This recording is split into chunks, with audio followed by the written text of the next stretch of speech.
And we are back to the number one UFC picks podcast in the world, No Brainer MMA. This episode is brought to you by one of those pyramid schemes that you see people running on Facebook.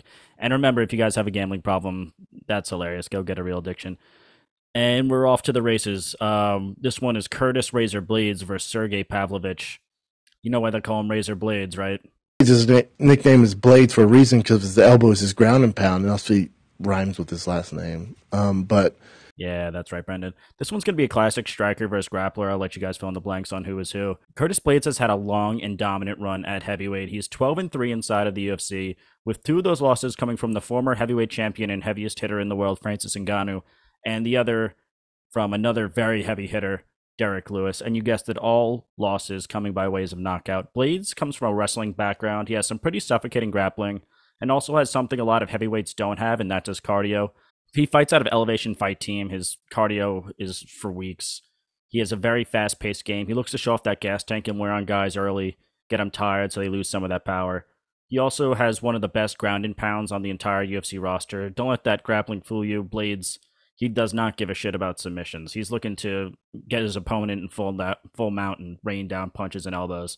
He actually has shown some pretty improved stand-up skills too in his more recent fights. Before getting KO'd in the second of that Derek Lewis fight, Blaydes stood and beat him up 26-5, significant strikes, and yeah, Lewis just did not look right in that first round.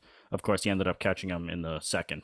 And 2 fights ago, Blaydes faced Chris Daukaus, and it was the first fight in Blaydes' 15-fight UFC career where he didn't even shoot for a takedown. He just beat Chris Daukaus up on the feet, and Chris Daukaus is a pretty good striker himself. Blaydes is durable. He's got great cardio. He's a well-rounded guy. But the one thing he has had trouble with that I mentioned before is the fact that he has been KO'd in all of his losses. And he's going to be facing a pretty heavy hitter in this one. He's going to be taking on Sergei Pavlovich, who is a fast-rising problem in the heavyweight division.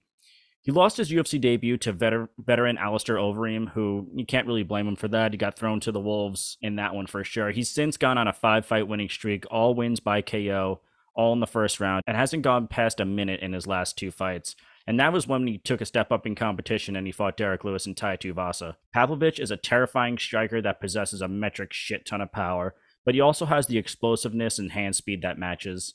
And I almost forgot to mention the cherry on top of this, he has an 84-inch reach. He can hit you from across the octagon with his jab.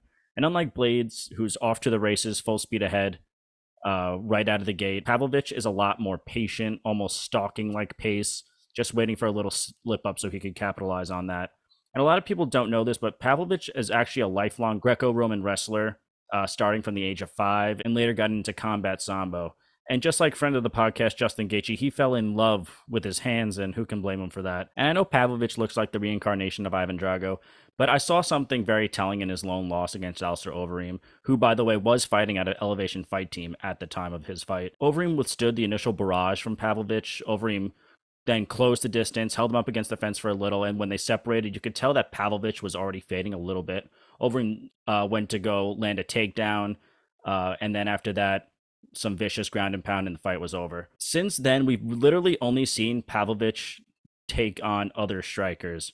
So this is like the real first test of a grappler that we're going to see from Pavlovich. And in all honesty, I think Blaydes' grappling is just going to be too much for Pavlovich. Pav actually, he's only seen past the first round 3 times in his 18-fight MMA career, and I don't think he's ever faced someone with a pace like Blaydes. And I think Blaydes is going to have a similar game plan to Alistair Overeem, since they both fought out of Elevation Fight Team. I see Blaydes just wrestling with Pavlovich, and I see Pavlovich just slowing down tremendously, and Blaydes to capitalize on it. There's no way this fight's going to go 5 rounds. I'm going to have to go with Blaydes TKO in this one.